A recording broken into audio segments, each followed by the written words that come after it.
Hello students, ये है आपका पार्टनरशिप अकाउंट का टॉपिक रिटायरमेंट और डेथ ऑफ ए पार्टनर का न्यूमेरिकल नंबर 10, जिसमें आप पढ़ रहे हैं कि 31 दिसंबर जानों को रमेश, सुरेश और तरुण जो परस्पर अपनी पूंजी के अनुपात में लाभालाभ वितरित करते हैं। यानी कि इस क्वेश्चन के अंदर लाभ हानि अनुपात ना होकर के पूंजी का अनुपात ही लाभ हानि अनुपात होगा। जैसे ये निकाला हुआ है, मैंने नीचे निकाला हुआ है, इसको आप ऐसे निकाल लेंगे। जैसे लिखा है कि रमेश की कैपिटल 20,000 है, सुरेश की 15,000 है और तरुण की 10,000 है। इसको हमने डिवाइड कर दिया तो रेशियो आ गया 4:3:2। अब ये इनका पूंजी का अनुपात भी है और लाभ हानि का अनुपात भी है। चलिए अब चलते हैं आगे ये इनका बैलेंस शीट बनी हुई है और नीचे लिखा है सुरेश ने जनवरी 1, 2010 को अवकाश ग्रहण किया। उस समय संपत्तियों और दायित्वों के मूल्य में निम्नलिखित समायोजन करने का निर्णय लिया गया। सबसे पहले देनदारों पर 5% संदिग्ध ऋणांश संचित की जाए। उसके बाद भूमि भवन के मूल्य में 20% की वृद्धि की जाए। उसके बाद स्टॉक का मूल्य 6% अपलिखित किया जाए। उसके बाद अदत्त वैधानिक व्यय के लिए 510 का प्रावधान किया जाए। ये आ गया। ये चारों ही बातें प्रॉफिट एंड लॉस एडजस्टमेंट में आएंगी। ये आ गई।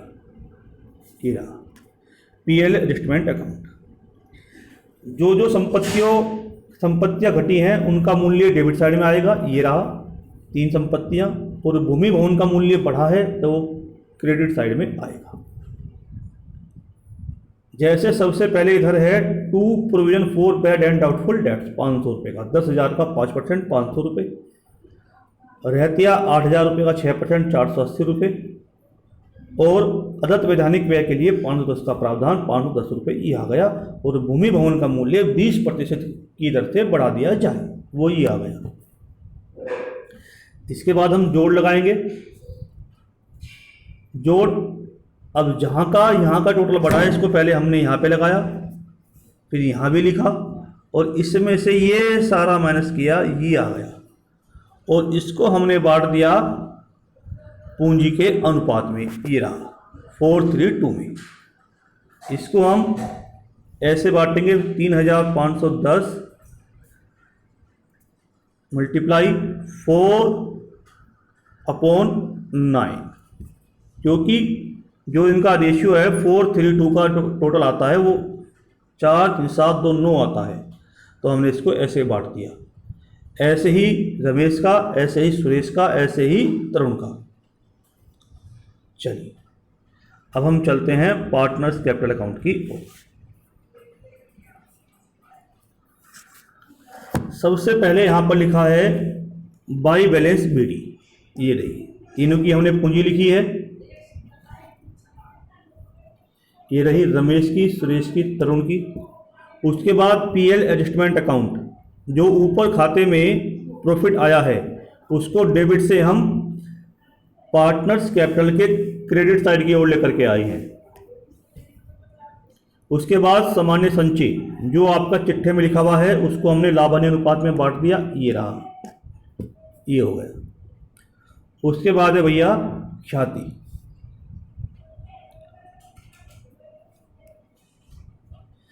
अब ख्याति जो बटेगी, मैंने आपको पहले भी बताया था, पुराने वीडियो में आप देख सकते हैं कि ख्याति जो बटेगी वो प्रॉफिट गेनिंग रेशियो में बटेगी, अर्थात लाभ प्राप्ति अनुपात में बटेगी। लाभ प्राप्ति अनुपात का मतलब है कि एक व्यक्ति के जाने से उसका लाभ बाकी साझेदारों ने ग्रहण कर लिया, तो उसको हम बोलते हैं प्रॉफिट गेनिंग रेशियो। तो उसका लाभ बाकी साझेदारों ने किस अनुपात में वहन किया है, लिया है, उसको हम बोलते हैं लाभ प्राप्ति अनुपात। क्योंकि जिस अनुपात में उन्होंने रिटायर वाले साझेदार का लाभ लिया है, उसी अनुपात में वे उसे ख्याति देंगे। अब जैसे सवाल में न्यू रेशियो दिया हुआ है 5:3 और ओल्ड रेशियो हमने निकाला था, जैसे कैपिटल रेशियो भी बोल सकते हैं हम 4:3:2। और अब हमें निकालना पड़ेगा प्रॉफिट गेनिंग रेशियो। इसका फॉर्मूला है new ratio minus old ratio, ये आ गया। चलिए उसके बाद है आपका कि रमेश का old ratio new ratio 5:8 minus old ratio, Ramesh का है 4/9। ये आपका इनका एलसीएम आ गया 72 और 45 माइनस 32 इक्वल टू 13/72, ये आ गया। उसके बाद तरुण का new ratio 3/8 minus old ratio 2/9, 8 का 9 का एलसीएम आ गया 72 और ऊपर हो गया 27 माइनस 16 इक्वल टू 11/72, अर्थात इनका जो प्रॉफिट गेनिंग रेशियो है वो 13:11 आ गया। चलिए फिर वहीं चलते हैं ख्याति की ओर। अब ख्याति, ये रहा ख्याति भी। ख्याति यहां पर लिखी है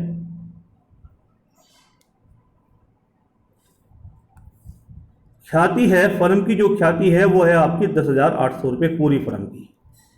इसमें सुरेश का जो भाग बैठेगा वो 3/9 यानी कि 10,800 मल्टीपल 3/9 1/3, ये आपका आ गया 3,600। तो इस ख्याति को सुरेश को देना पड़ेगा और रमेश और तरुण देंगे अपने लाभ प्राप्ति अनुपात में। तो रमेश देगा 1950 और तरुण देगा 1650। अब चूंकि फर्म में ख्याति खाता खुला हुआ है नहीं, तो रमेश और तरुण ये ख्याति अपने पूंजी से सुरेश को भुगतान करेंगे। चलिए देखते हैं कैसे करेंगे। ये रहा by Ramesh capital account 1950 Suresh के वाले में आ गई, by Tarun capital account 1650 Suresh वाले में आ गई। इससे क्या हुआ, रमेश की और तरुण की कैपिटल कम हो गई। यहां पर लिखेंगे टू सुरेश कैपिटल अकाउंट 1950 1650। चलिए सवाल की सारी बातें पूरी हो गई। उसके बाद हम अकाउंट क्लोज करेंगे। सबसे पहले हम उसी व्यक्ति को अकाउंट क्लोज करेंगे जो व्यक्ति व्यापार से गया है। सबसे पहले हमने इसका टोटल यहाँ पे लगाया क्योंकि यहाँ का बड़ा है, इसको हमने यहाँ भी लिखा, इसमें से माइनस कुछ नहीं हुआ क्योंकि ऊपर कुछ है ही नहीं, तो यही बैलेंस आ गया। अब चूंकि हमने उसको पेमेंट नहीं किया, हमने उसकी पूंजी को उसके खाते में हस्तांतरित कर दिया, तो हम यहाँ पर लिखेंगे to Suresh loan account. Suresh का काम पूरा हो गया।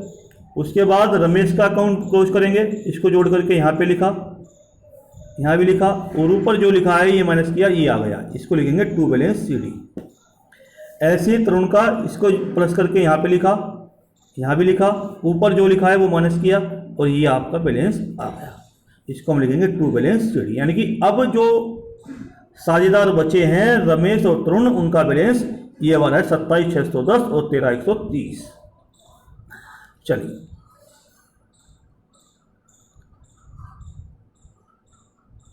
अब चलते हैं बैलेंस शीट की ओर। बैलेंस शीट में सबसे पहले लेनदार जू के त्यों, ना घटाया ना बढ़ाया। उसके बाद पूंजी जो हमने रमेश की तरुण की पार्टनर्स कैपिटल अकाउंट में निकाली है 27,610 13,130। उसके बाद सुरेश का जो लोन हमने निकाला है 25,770।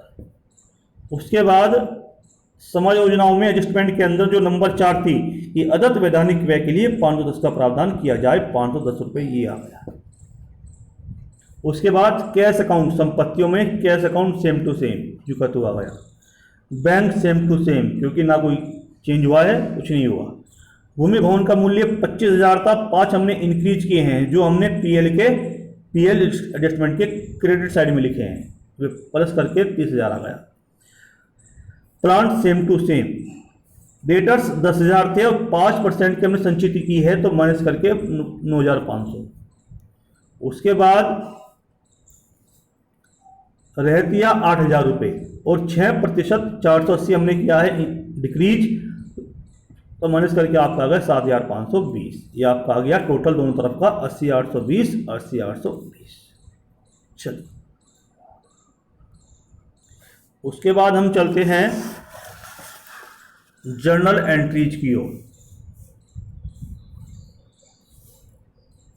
चलिए जर्नल एंट्री या तो आप एक सीधे अकाउंट से बना सकते हैं यदि आपको नॉलेज है तो आप सीधी भी बना सकते हैं, क्योंकि संपत्तियों का घटना हमेशा क्रेडिट साइड में आता है। दूसरी बात, जर्नल एंट्री भी आप उस तरह से बनाइए जिस तरह से आपने अकाउंट बनाए हैं। जैसे सबसे पहले profit and loss adjustment account. चलिए, profit and loss adjustment account के अंदर आपने इधर लिखा है संपत्तियों का घटना, इधर लिखा है संपत्तियों का बढ़ना, और उसके बाद आ गया आपका लाभ हानि। तो इसी प्रकार से आप 3 एंट्री बनाएंगे पीएल एडजस्टमेंट की।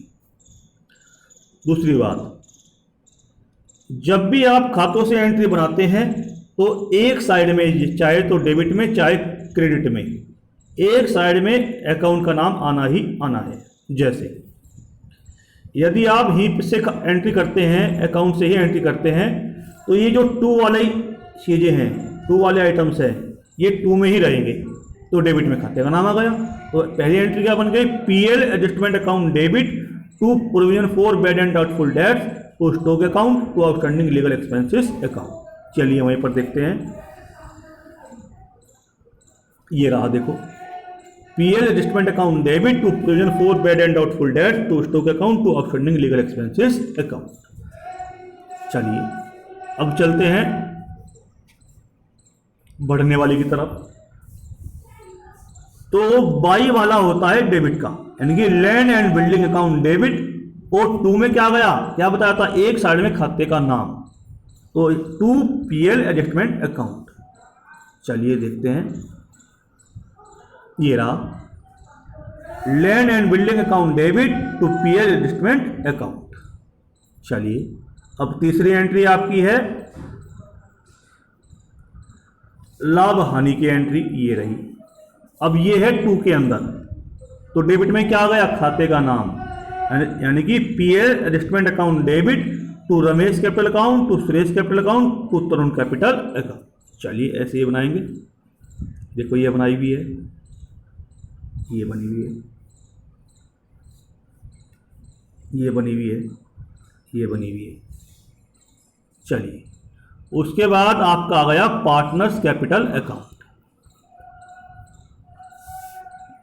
ये आ गया।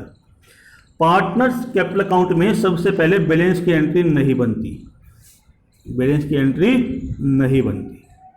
उसके बाद पीएल एडजस्टमेंट आपने लिखा है, इसकी एंट्री हमने लाभ हानि बांटने वाली पहले से ही कर दी। उसके बाद रिजर्व फंड, देखो फिर आ गया। अब देखो रिजर्व फंड लिखा है आपका बाई के अंदर, यानी कि बाई वाला डेबिट में आता है, तो reserve fund account debit, reserve fund account debit, और 2 रमेश, 2 सुरेश और 2 तरुण, यानी कि अकाउंट के नाम 2 में आ गए। देखो ये लिखा हुआ है, ये रहा, ये रही entry, reserve fund account debit to Ramesh capital account to Suresh capital account to Tarun capital account for reserve fund transfer to capital account, ये हो गया। चलिए उसके बाद बनाएंगे हम ख्याति की एंट्री। देखो ये दोनों ही एंट्री ख्याति की हैं, तो इनको हम एक साथ ही लेकर के चलेंगे। अब ये दोनों बाई का मतलब क्या है, डेबिट में बताया था मैंने कि जो बाई वाला होता है वो डेबिट में होता है। तो Ramesh capital account debit, Tarun capital account debit, और 2 सुरेश कैपिटल अकाउंट, यानी कि जिसमें ये अमाउंट लिखी है वो 2 में आ गया। अब देखो ये ऐसी बन रही क्या, ये रहा Ramesh capital account debit, Tarun capital account debit to Suresh capital account for Suresh part of goodwill transfer to capital account, ये आ गया। चलिए उसके बाद ख्याति की एंट्री भी हो गई, ये वाली भी हो गई, और उसके साथ ये दोनों एक साथ ही हो गई। उसके बाद लोन की लोन वाली, अब ये लिखा है 2 सुरेश लोन अकाउंट, तो 2 में तो ये आ गया, तो डेबिट में क्या आ गया, डेबिट में ये आ गया, यानी कि हम इसको लिखेंगे Suresh capital account debit to Suresh loan account, Suresh capital account debit to Suresh loan account. देखिए ये बना हुआ है, Suresh capital account debit to Suresh loan account. देखो, for Suresh retired from firm and his capital transfer to his loan account grand total. उसके बाद आगे चलते हैं फिर वहीं पर। उसके बाद है भैया आपका बैलेंस। बैलेंस की कोई एंट्री नहीं बनती। इसका मतलब यह है कि आपकी सभी एंट्री क्या हो गई, पूरी। उसके बाद हमने इन सब का जोड़ लगा दिया, ये आ गए 57,370 और यहाँ का भी जोड़ लगा दिया 57,370। ये आपके इस न्यूमेरिकल के लेजर भी और जर्नल एंट्री दोनों पूरी हो गई। इस वीडियो को आप बार बार देख करके इसके नोट्स बनाइए और बार बार अगर समझ में नहीं आ रहा एक बार से तो दोबारा फिर समझिए, तिबारा फिर समझिए। कोई समस्या है तो आप कमेंट में लिख सकते हैं। धन्यवाद।